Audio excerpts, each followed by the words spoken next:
Entonces, ahora lo que vamos a analizar, primero de todo, es la región activa directa, y lo que queremos es calcular las corrientes en el dispositivo. Esto sería la electroestática básica del transistor bipolar de juntura, ¿no? Entonces, primero, importante, la tensión entre el emisor y la base tiene que ser positiva para que esa primera juntura esté en directa, ¿sí? Esta va a estar en directa. Y la tensión entre colector y base tiene que ser negativa para que esta juntura esté en inversa, ¿sí? Entonces, si se cumplen esas dos cosas, el funcionamiento va a ser como el que nosotros dijimos. Vamos a tener esta corriente de huecos, que le vamos a llamar J1, que van a ir del emisor pasando por la base a terminar el colector. Y después vamos a tener una corriente J1 de electrones que va de base a emisor, ¿sí? Vamos a tomar como convención X para allá, y si X está para allá, J1 la vamos a tomar así, y J2 la vamos a tomar así, ¿sí? Son todas flechas para la derecha. Todo convención, ¿sí? Ok. Entonces, ¿qué es lo que va a suceder cuando yo le aplique potencial a la juntura de emisor base en directa? Bueno, va a pasar lo mismo que pasaba en el diodo. Los portadores, los huecos que yo tenía acá, que eran mayoritarios del lado del emisor, van a difundir hacia la derecha. ¿Y qué va a pasar? Bueno, va a pasar que el perfil de minoritarios lo va a elevar. Exactamente lo mismo que pasaba en el diodo, ¿sí? Y del mismo modo, los portadores negativos que yo tengo del lado de la base van a difundir hacia el emisor y van a elevar el perfil de minoritarios de ese lado, ¿sí? Entonces, lo que tenemos que hacer nosotros es calcular estos dos perfiles, y eso nos va a dar la corriente, ¿sí? Son dos corrientes de difusión. Es exactamente lo mismo que en el diodo. Ok. En el colector vamos a suponer que vamos a suponer que la tensión esta entre base y colector es 0. Tenemos zona de vaciamiento. Acuérdense que con tensión 0 la zona de vaciamiento está, no desaparece, ¿sí? Y si nosotros consideramos que BBC es 0, pues acá el perfil va a ser constante, ¿sí? Entonces, del colector no nos preocupamos. Lo que queremos ver ahora es lo que pasa entre emisor base y caracterizar esas dos corrientes. La roja esta va a ser J1 y la azul esta va a ser J2. Entonces esas son las dos corrientes que tenemos que calcular para después ubicarlas en este gráfico y calcular cuánto vale la corriente de emisor, la de base y la de colector. Ok, entonces, empecemos con J1, ¿sí? J1 es la corriente correspondiente a ese perfil. Son los huecos que pasaron del emisor hacia la base y en la base difunden, ¿sí? Entonces, como es corriente de difusión, yo sé que la expresión es menos Q por dP por la derivada de P con respecto a X, ¿sí? Si la base es angosta, que es la misma suposición que hicimos cuando estábamos trabajando con el diodo, dP a dx la podemos expresar como el delta de portadores dividido la longitud de la base. La longitud de la base es WB, que es esta parte de acá. A eso le vamos a llamar WB, ¿sí? Y la diferencia de portadores es la densidad de huecos que tenemos al final de la base, acá, menos la densidad de hueco que tenemos al principio de la base en ese punto. Esto de acá es 0 y este punto de acá es W. ¿Sí? Si prestan atención, es exactamente la misma cuenta que hicimos para el caso del diodo. Q lo conocemos, dP lo conocemos, P lo conocemos. Lo que nos falta es esas dos variables, la densidad de huecos, las tenemos que poner en función de los valores de los potenciales. Entonces, ¿qué pasa con la cantidad de huecos en WB, que es cuando termina la base? Bueno, ahí llega a 0. Puede llegar a 0, puede llegar al valor de los portadores en equilibrio térmico. Si yo considero que la tensión entre base y colector es 0, llego al valor de equilibrio térmico. ¿Sí? Si yo considero que la tensión entre base y colector es negativa, pues van a ser 0 y directamente lo despreciamos. Mucha diferencia no va a haber porque es o 0 o un valor muy pequeño. Pongámosle 0 para ahora, no es demasiado crítico eso. Pedro, perdón, era para un PNP esto, ¿no? No, PNP, sí. Ah, PNP. Ah, ok. PNP, sí.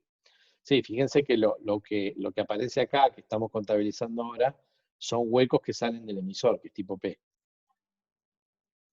¿Sí? Bien, entonces ese DP se saca con el mu, digamos, estoy en un N buscando huecos, ¿no? Acá vos querés, para sacar el DP, vos necesitas la movilidad de los huecos en el silicio de la base, que está dopado tipo N. Con tipo N. Perfecto. ¿Ok? Bien. Entonces, ¿se acuerdan de la ley de la juntura, lo que decía? ¿Cuánto valía P acá? P en esto es el origen, 0. La densidad de huecos acá, a la que se iban los minoritarios, era igual por la ley de la juntura a la cantidad de huecos que tenían del otro lado multiplicados por E a la menos tensión que tenían ahí. Esa era la ley de la juntura. ¿Sí? ¿Qué potencial tenemos aplicado ahí? Phi J emisor base, vamos a llamarlo.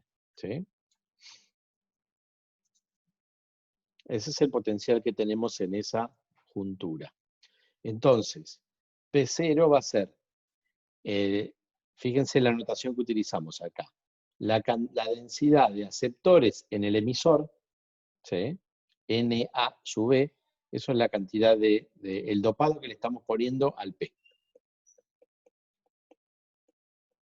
Este tiene Na de aceptores y le ponemos la E para saber que estamos del lado del emisor. Así nos acordamos mejor. Por E a la menos el potencial que tenemos aplicado entre emisor y base. ¿Sí?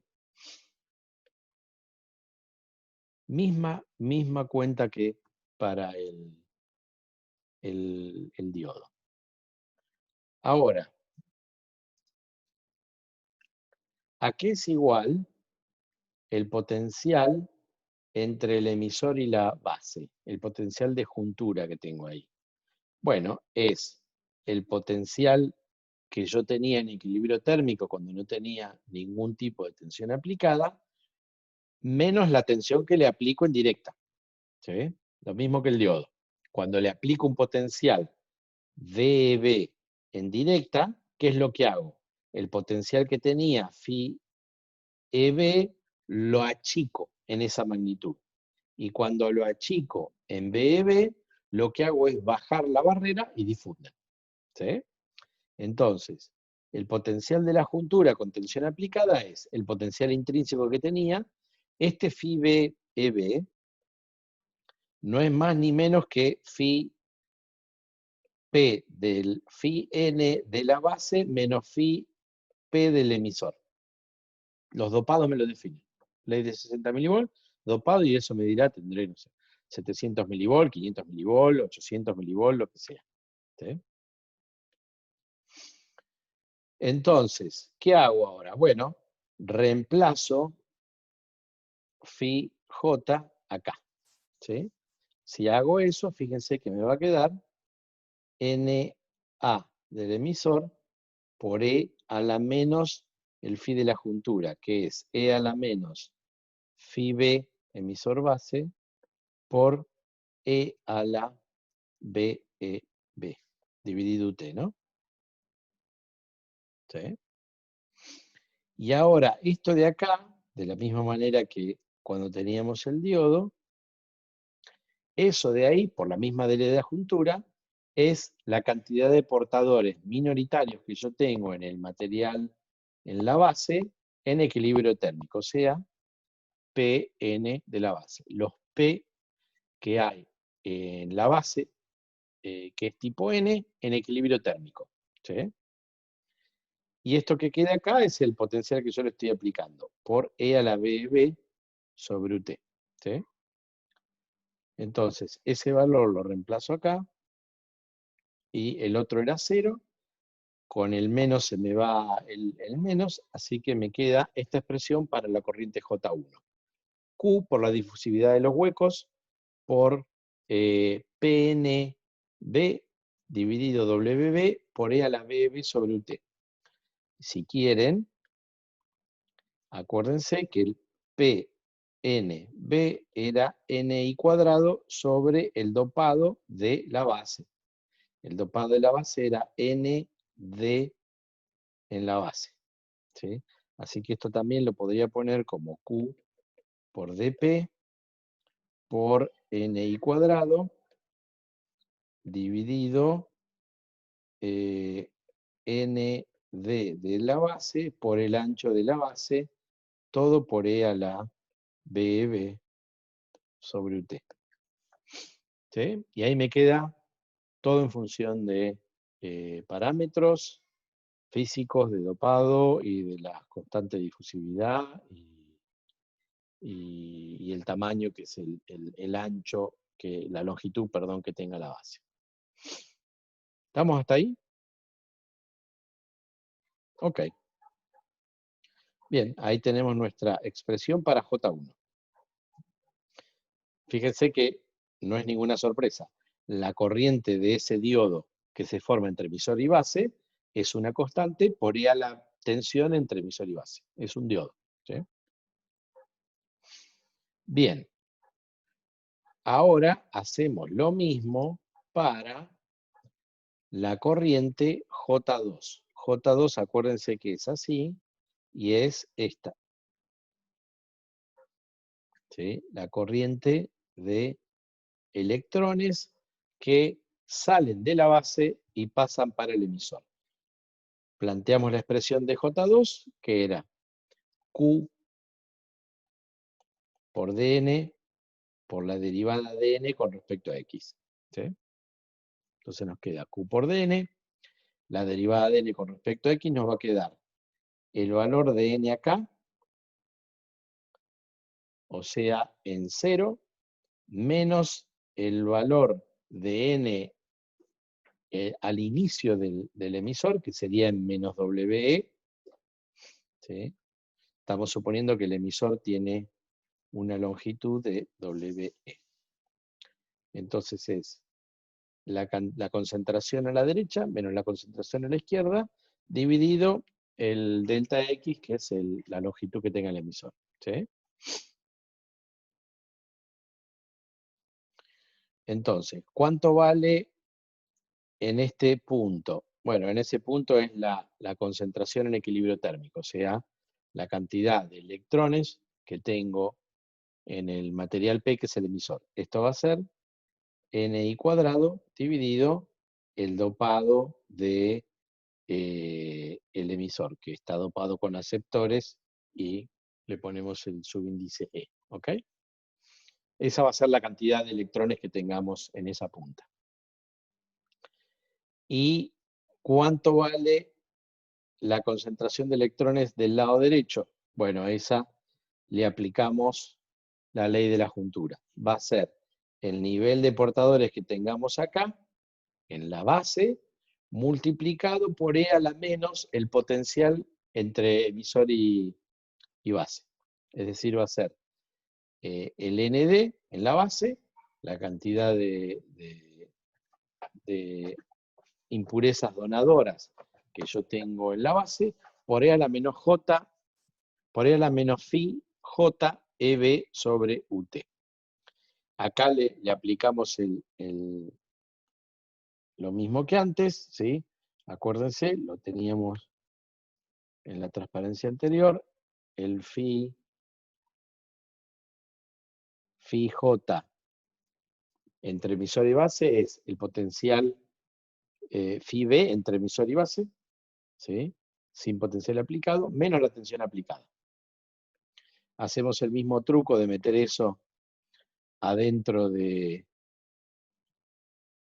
acá, ¿y qué nos va a quedar? Nos van a quedar la cantidad de portadores minoritarios de electrones que tenemos en el material P por E a la BB sobre UT, ¿sí?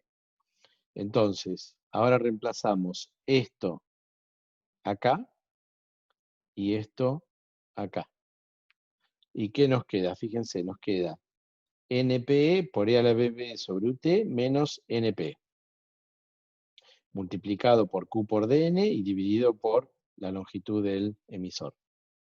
Sacamos factor común y NPE y nos queda E a la BB sobre UT menos 1 dividido la longitud del emisor. ¿Se entiende? Ok, ya el grueso lo hicimos. Fíjense que ya tenemos la expresión de J1 y J2. Las dos son, ambas dos son proporcionales a E a la BB sobre UT. ¿Cómo le corresponde a un buen diodo? ¿Sí? No se olviden que estamos calculando la corriente que sucede en la juntura emisor-base por poner un potencial entre emisor-base. ¿Sí? Ok, entonces tenemos J1, tenemos J2. ¿Qué tenemos que hacer ahora? Necesitamos estas de acá. Tenemos J1 y J2 y necesitamos calcular IE, IB y C. A ver si me saben decir cuánto vale IE, cuánto vale IB, cuánto vale IC.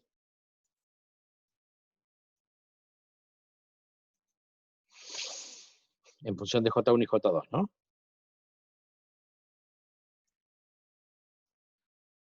IE, ¿a qué es igual? En función de J1 y J2. A J1 menos J2, ¿no? Más Más, van las dos J2, en el ¿no? mismo sentido. Ah, estaba mirando las filas grandes, perdón. No, sí, igual. Fíjate el nodo que tenés acá, le entra IE y acá va J1 para allá y va J2 para la derecha. ¿Sí? Bien. No, estaba mirando el sentido por los portadores. No, está bien. A J1 más J2. ¿Sí? ¿Por qué le pongo el área? Porque J1 y J2 son, las calculé como densidad de corriente. ¿Sí? ¿A qué es igual IC? A menos J1. Ok, IC es igual a menos el área por J1. ¿Sí? ¿Y a qué es igual IB? A menos J2. IB es igual a menos J2. ¿Sí?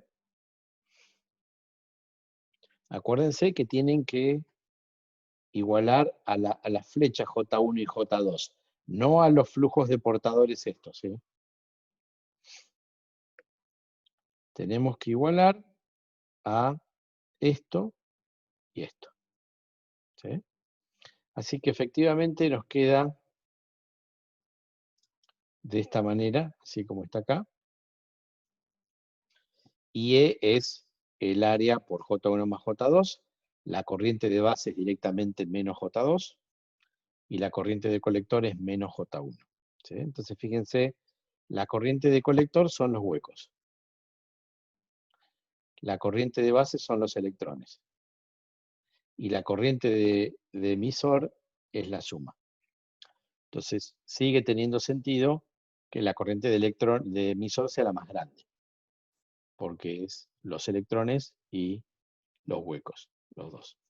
Ahora, los huecos son mucho más que los electrones, así que va a ser mucho más importante la corriente de colector que la de base.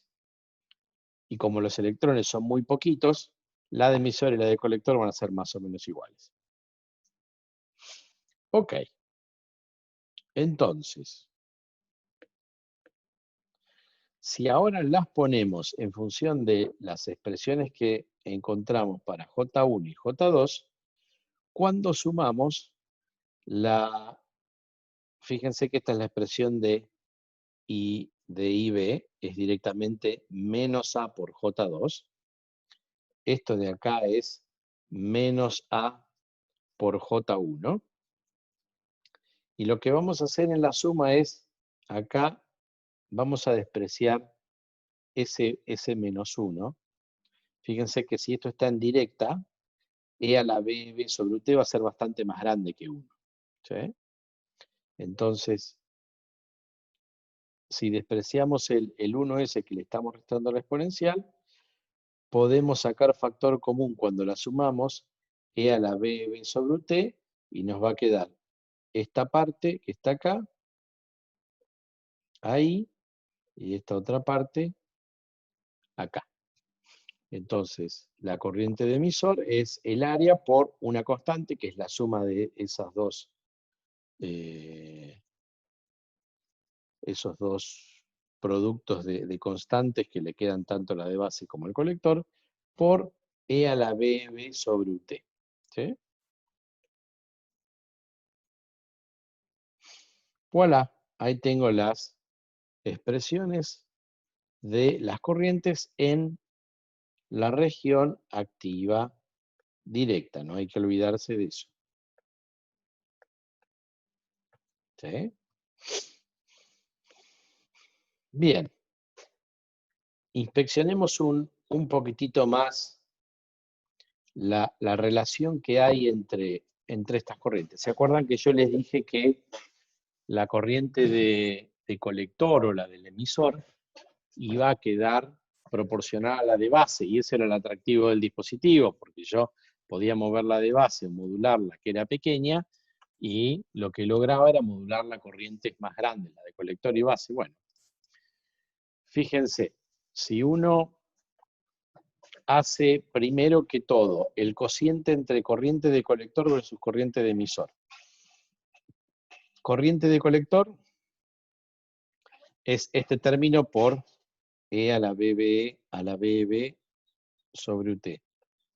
Y corriente de emisor era esta otra suma de términos, también por E a la BB sobre UT.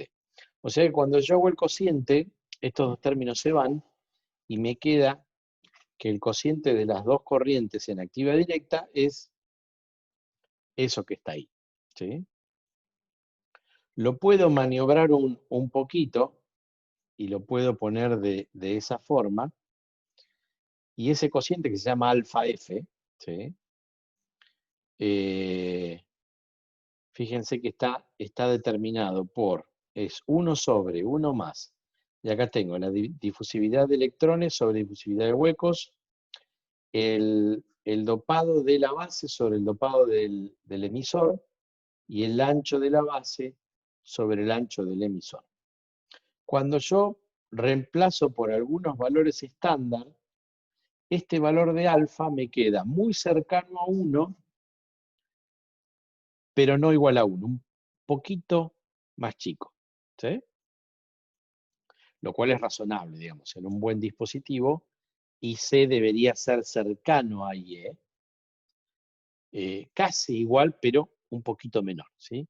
Fíjense que para estos parámetros que yo puse acá, nos da 0.9945. Es decir, por cada amper de corriente que sale del emisor, al colector le llegan 0.9945. ¿Sí?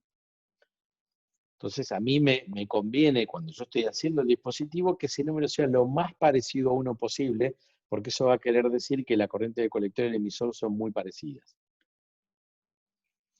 Ok, y fíjense que son proporcionales una con la otra. Siempre y cuando yo esté en activa directa,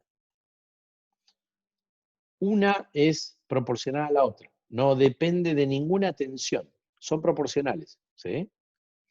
Una es, en este caso, 0,9945 de la otra. No importa si yo le pongo más corriente o menos corriente, más BBE, o a la juntura en inversa le pongo más o menos tensión, son proporcionales. Bien, segunda parte de la historia. ¿Qué pasa cuando yo miro la relación entre la corriente que sale del dispositivo, llamémosle la del colector, versus la que está entrando por la base, que es la corriente de base? Bueno, la corriente de colector es esta, la corriente de base, si yo hago mallas, es menos IC menos IE, ¿sí? Y a su vez, yo sé que IC es igual a alfa F por IE. Si reemplazo eso en esta ecuación, me queda que el cociente entre IC e IB es alfa F sobre 1 menos alfa F. Si alfa F era constante, alfa F sobre 1 menos alfa F también va a ser constante.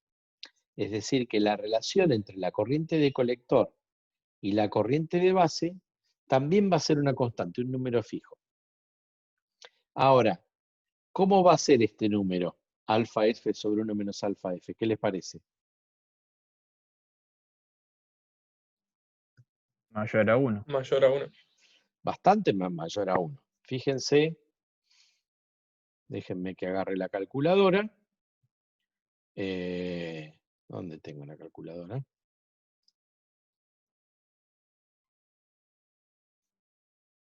Fíjense. Supongamos que era 0.9945. Vamos a hacer 0.9945 dividido 1 menos 0.9945. A ver si anda esto. 180. ¿Sí? Eso con alfa F igual a 0.9945. Obviamente, cuanto más nos acercamos a 1, este número más grande se hace. ¿Sí? Fíjense, este beta, que se llama el parámetro entre la corriente de colector y corriente de base, si uno juega con los parámetros del dispositivo, nos queda el cociente de las difusividades, que son parecidos, digamos, hay mucha diferencia, no hay. El cociente de las longitudes del dispositivo, yo la longitud de la base la voy a hacer chica, con lo cual ahí voy a hacer que este número sea grande. Y después el otro número que nos queda es el dopado del emisor dividido el dopado de la base. Fíjense que si yo hago la diferencia de dopados 50 o 100, esos 50 o 100 ya se los estoy poniendo a la ganancia de corriente. Más un factorcito más que le ponga por hacer el ancho de la base más angosto que el emisor, tranquilamente puedo hacer unos factores beta de amplificación que vayan entre 100 y 400. ¿Sí? Es bastante. Y esa diferencia es constante. Es decir, si yo al dispositivo, perdón, la flecha entre base, emisor y colector. Si yo tengo una corriente de base, sea de DC o de ACC, la corriente que circula por acá va a ser aproximadamente beta veces la de base. Entonces, estoy teniendo un amplificador de corriente con un factor que es bastante grande. Ahora, es bastante grande, pero también es así de impreciso, porque fíjense que los parámetros que definen la ganancia esa de corriente tienen que ver con el dopado y con el tamaño. Dos cosas que no podemos controlar demasiado. Entonces, si ustedes toman una familia de transistores, van a ver que tienen mucha variación. Pueden agarrar si agarran una caja, sacan uno y tienen un beta de 200, sacan otro y tienen un beta de 300, sacan otro y tienen un beta de 80. A menos que los preseleccionen, pero si los preseleccionan y los miden, ya tienen que poner una persona, le va a salir más caro. Entonces, es bueno porque tiene una ganancia de corriente alta, pero a su vez tiene cierta incertidumbre. Ok, ¿cómo debería ser, en función de lo que han visto hasta ahora ustedes, cómo debería ser si yo acá pongo mi dispositivo emisor, pongo mi base, pongo mi colector, ¿sí? Supónganse que pongo una fuente de corriente acá en la base, ¿sí? Así, la fijo, la corriente de base la fijo en algo, un microampere, lo que sea. Y ahora lo que hago es, acuérdense que en un transistor PNP, ¿sí? La juntura entre emisor y base tenía que estar en directa, o sea que yo para que esto ande acá, este punto del emisor tiene que estar a más tensión que la base, ¿sí? Bueno, acá estoy poniendo esta fuente de corriente se va a garantizar de que esta tensión acá sea positiva con respecto a la de la base. Ahora, ¿cómo tiene que ser esta otra juntura que está entre la base y el colector?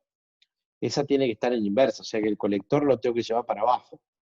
Una manera de hacerlo es poner una fuente de tensión así. ¿Sí? Entonces, acá el colector, supónganse que esta fuente tenga, no sé, 10 volts por decirles algo. El emisor, si lo toman como referencia, está a 0 y el colector va a estar a menos 10. ¿Sí? Y acá esto es una juntura en directa, o sea que esto va a tener más o menos 0,6, 0,7 volts. O sea que la base va a estar más o menos en menos 0,6 volts. ¿Sí? Esa sería una manera de poner a funcionar al transistor en activa directa con la tensión emisor base mayor que 0, la tensión base colector mayor que 0. Bien, ahora, de lo que hemos visto hasta ahora, ¿qué esperarían ustedes que pase si yo empiezo a variar la tensión de esta fuente de alimentación que tengo entre el emisor y el colector? ¿Sí? Que a su vez lo que va a hacer es cambiarme la tensión que hay en la juntura en inversa, ¿sí? Porque la de emisor base es un diodo en directo, o sea que esa de 0,6 mucho no cambia. ¿Qué esperarían que pase con la corriente del colector?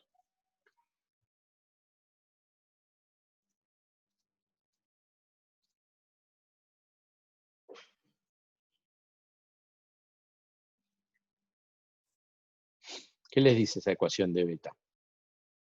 ¿Cómo es la corriente de colector?